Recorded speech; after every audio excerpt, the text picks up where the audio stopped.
Hello everyone, Max here with Fiction Rant to talk with you all about games. Specifically, game mechanics and design elements which either suck or are just bad for the long-term health of games in general. Also, if you want to support the channel, there's a Ko-fi link in the description. Okay, I want to start off by saying that this is all my opinion, but I've also been playing games of all kinds for a long time now, so I think I have a decent perspective on this stuff. Also, when talking about this stuff, I'll be trying to mention ways of doing the same thing, but better, as seen in other games. Also, before diving in, I want to clarify something. There's a big difference between games and competition. Both can be fun, and games are often competitive, but there's some core differences between playing a game with somebody and competing with them. In a competition, the goal is to win, and any advantage that can be taken can and should be taken.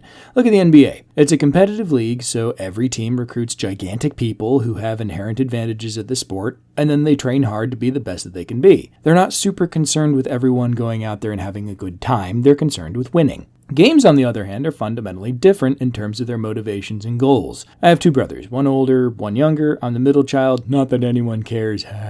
We were quite competitive growing up, and we still are when we play games, but we got a dose of wisdom from our dad a couple decades ago that if everyone isn't having fun, it's not a game. This is obvious with some examples, like if you're playing keep away when you've taken somebody's glasses, that can be pretty fun, but it probably isn't fun for the kid whose glasses you've taken, so it's not a game, it's bullying. If I were to get onto a basketball court with somebody like Shaquille O'Neal, I'd just get run over constantly, and for me the game would be survive instead of basketball, even if Shaq is enjoying himself. There's even research to back this up. In studies with rats who wrestle for fun, it was found that the bigger, stronger rats would actually let smaller, weaker rats win from time to time, because if they didn't, the smaller rats would just stop playing and the game's over, and that's no fun for anybody. Basically, competition is where you take every advantage you can so that you can win, and gaming is when you set out to have a good time with friends, often, or just with the game itself. Competition is what you do when you're trying to climb a ranked ladder in your favorite video game. Gaming is what you do with your younger brother or your 6-year-old so they keep playing with you. And gaming is what most people do most of the time because that's generally what you want to do with friends if you want to keep them as friends. Even if there's competitive elements, you want to have that perspective of we're here to have a good time. All that said, winning is still fun, so that's an important element as well. This list includes a few design elements in games that are just bad design or are even antithetical to the concept of playing a game. Oh, and I'll clarify that none of these are annoying things like unskippable cutscenes. Those are game design elements that aren't really mechanics that you're having to interact with. In fact, the fact that you're not interacting with them is why they're so annoying, but they might as well be loading screens. All right, on to the list. Number 1. Ability bloat. This is a big problem in something like World of Warcraft or even my beloved Skyrim, where you get so many abilities thrown at you that unless you're attempting to play at the absolute highest level, you either get overwhelmed or just play suboptimally because you're not using your whole toolkit.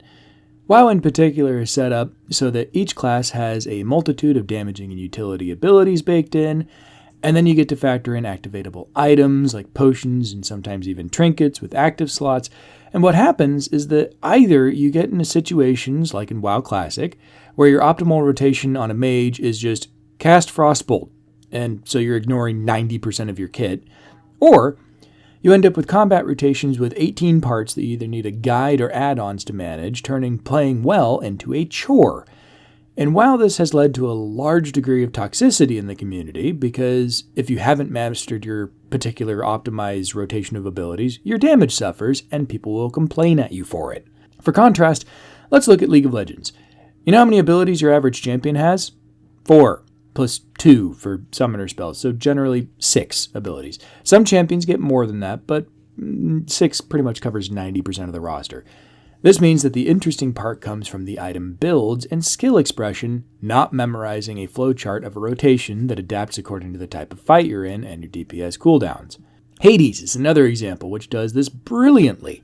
Instead of throwing a dozen abilities at you all at once, you select a weapon and you get 2 skills for that weapon, plus a spell that you can cast. Then, based on the decisions that you make during a given run, the behavior of those will change, but you still only have 3 things that you can do to attack, plus a dodge button. So you have 4 buttons.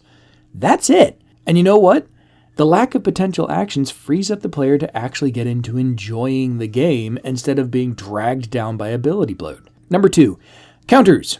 This basically covers any in-game mechanic which says that whatever you just tried to do never happened, so you just wasted precious resources for nothing. These are gameplay mechanics which remove agency from other players. These are most obvious in games like Magic the Gathering, where in particular the blue color utilizes powerful counters that allow them to stop most spells in the game, be they creatures, instant sorceries, whatever. The problem here is twofold. First, it's just anti-fun. Nobody likes planning out their turn and trying to play multiple cards that synergize in some combo only to have their opponent just pay 2 and say, no. Actually, that didn't happen. You could say the same thing about destruction spells in the game. You have that creature out there and I'm going to destroy it. But that creature actually has to be on the field already for that to work. So any enter the battlefield effects still happen. There's ways of protecting your creatures. There's things you can do about that. And Magic the Gathering being what it is, you can even do stuff in response to your dude getting blown up. Counters, you get none of that. The creature never hit the field, the sorcery never happened, nothing. There's exceptions, of course, but those tend to have disproportionately high casting costs to compensate. The second problem is the arms race that the counters create. Suddenly, all bets are off in terms of card balance. Oh hey, this spell costs 3 mana to make the creature you're attacking with do a ton of extra damage, and if it hits a player, they lose. Totally overpowered, right? Well, it can get countered, so it can't be that overpowered. Trading card games are all about power budgeting. If you want a card to do more, it has to either cost more in some way, or these days just be a more rare card that costs more, dollar-wise. But counters set the precedent that absurdly powerful cards are more okay because, after all, they can just get countered. Granted, Magic the Gathering is an old game at this point, and counters have been there since the beginning, but I'd contend that introducing them at all set them up on a very unhealthy path. As far as I'm aware, all trading card games from the same era have similar issues, and there's a reason why it's not done that way with more recent card games. For contrast, I'll reference Legends of Runeterra, the trading card game based on League of Legends universe. Yes, I'm referencing League again, sue me. They do a lot of things right, though. In Legends of Runeterra, there are in fact still counters, but they are very uncommon, being entirely unavailable to most factions, and they only work on certain kinds of spells. None work on creatures, at least so far. This means that they can impede your deck, but not shut it down entirely. And there certainly isn't such a thing as a permission deck in Legends of Runeterra. In Magic the Gathering, a permission deck is basically something where you put in so many counters and so many ways of just making it so that the other player doesn't get to play, that every time you want to do anything, you basically have to go, am I allowed to do this? And if the blue player, deigns to allow you to play the game with them, then you can actually play. It's very unhealthy, it's very troll, and it just makes the game generally unfun for everybody but maybe the blue player. It also means, for the purposes of Legends of Runeterra, that the power difference between the most powerful cards and the weakest cards just isn't that extreme, all things considered, which is a good thing. All these issues that I have with counters would be perfectly fine if Magic the Gathering was a purely competitive game. In a game like that, it would be really understandable that you want to remove as much of your enemy's player agency as you possibly can, because then it makes winning for you easier. And, if they don't have options and you do, that's really great for competition.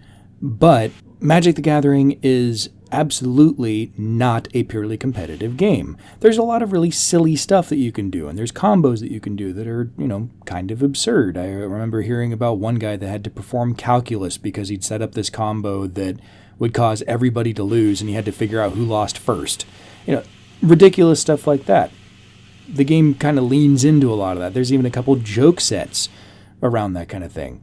So having game design elements that are going to make this game not fun for everybody else and potentially only for me, I'm not sure that that's even a lot of fun, is antithetical to the kind of game that they're building up. That doesn't mean it can't be competitive. Super Smash Bros. Is quite fun, very easy to get into, but has a high skill ceiling, and if you want to practice a lot and get really, really good at it, you can, and it can be competitive, but it's not inherently a game where you need to optimize the heck out of everything in order to have a good time. It just happens that you can optimize the heck out of everything and be really competitive in a game that is inherently designed to be just fun. Number 3, total domination victory conditions. This one is becoming less and less common these days, but it's been a hallmark of a lot of classic board games and video games for a very long time. This is your Monopoly and Risk, where the victory condition is to actually wipe out your opponents entirely.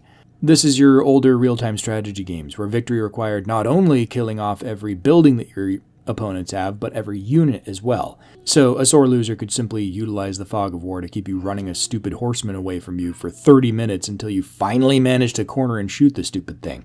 Having total domination be the sole victory condition sucks for everyone. For the person who wins, it makes winning take forever and be incredibly frustrating and unsatisfying, and for the person who loses, it means slowly bleeding to death for potentially hours and enables a lot of trolling behavior. One specific story I have is from friends of mine who were playing Age of Empires 2 together, and one guy got eliminated.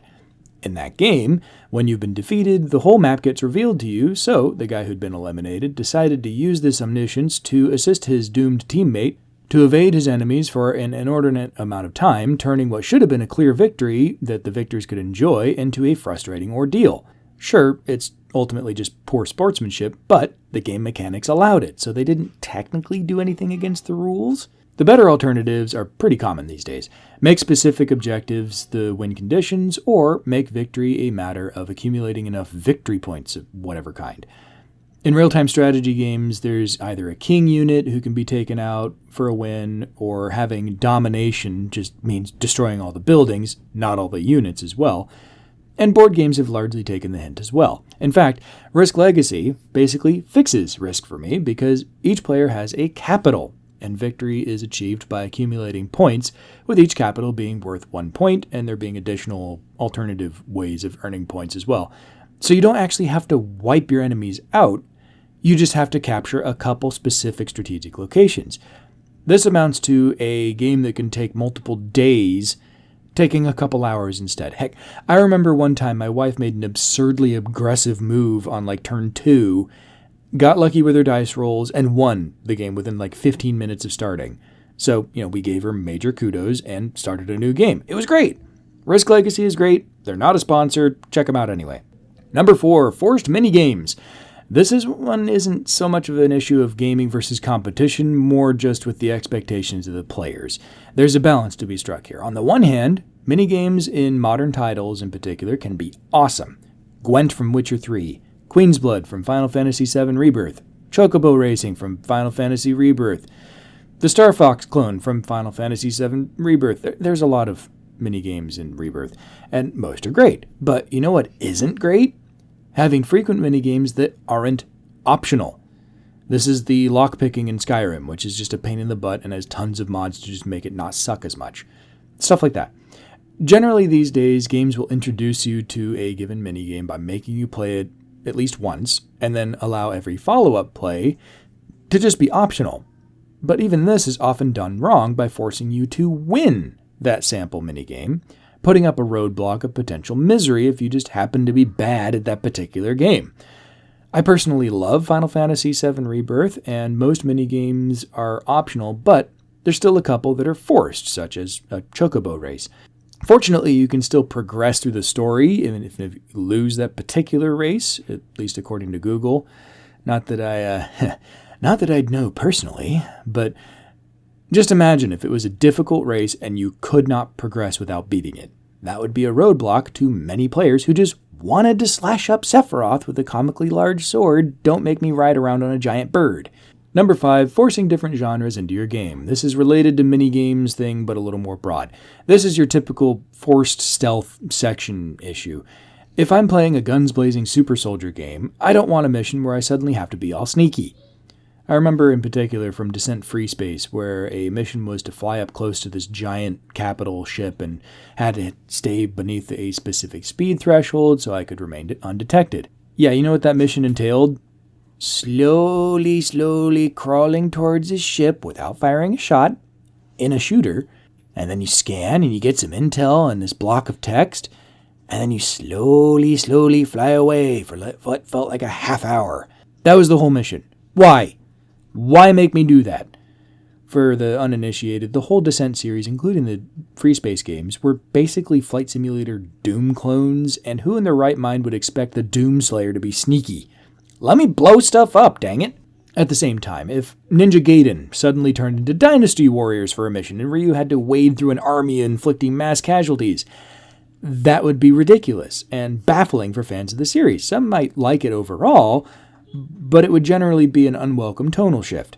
For this one, there is no real do it this way instead. Just beyond just options are nice, forcing one way of playing is not. I love the fact that in Skyrim you can be all sneaky and thin out your enemies with stealth archer shots, but I also love that you can just summon a bone colossus and chuck a few fireballs to do the exact same thing. Freedom is awesome. Shoehorning different games into completely different genres, not awesome. And there's my list. There's more to be said on this subject, and of course, but 5 is a good number to stop at for now, so I'll leave the rest of the comment section to talk about and debate. What are your least favorite game mechanics and design elements that game unfun for you? I'm expecting that I'm going to get a lot of pushback from longtime Magic the Gathering fans who love the fact that blue has counters and stuff. My point isn't that Magic the Gathering is a badly designed game. There's elements of it that are, but my point is that setting up that precedent of just being able to totally remove other players' agency is a bad design. And there's a reason why most new games don't do that anymore. Removing agency from other players in a multiplayer game is a bad thing generally. At least if you can do it a lot. Anyway, let me know in the comments what your thoughts are on all of this. What are some game design elements that you love and hate? Again, I have a coffee link in the description if you want to support the channel. And until next time, live long and prosper, and may the force be with you.